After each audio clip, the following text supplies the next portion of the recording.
Sono nato in una famiglia che non avevo deciso, ma capii che era strana quando venni circonciso.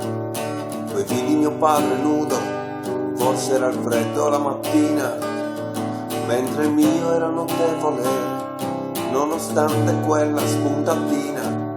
Poi babbo disse a mamma cara, ma il nostro ultimo nato mi sembra un po' più scuro e credo sia superdotato.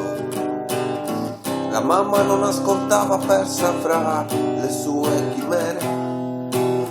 Pensava a Mohamed, l'arabo del nostro quartiere. Che senso hanno le nostre esistenze se la vita è fatta solo di coincidenze?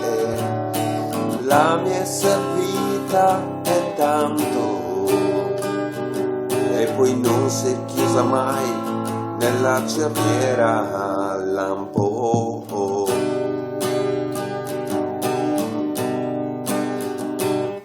Poi crescendo pensavo, la vita com'è bella, cucivo i vestiti per le bambole di mia sorella.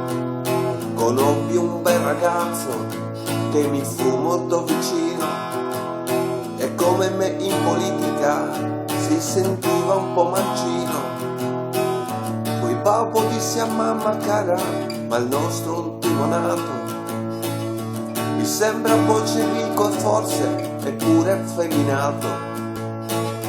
La mamma da quel dì che aveva perso l'udito, ma in fondo lei lo aveva già capito.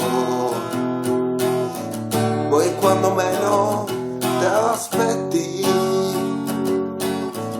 spunta un omino coi baffetti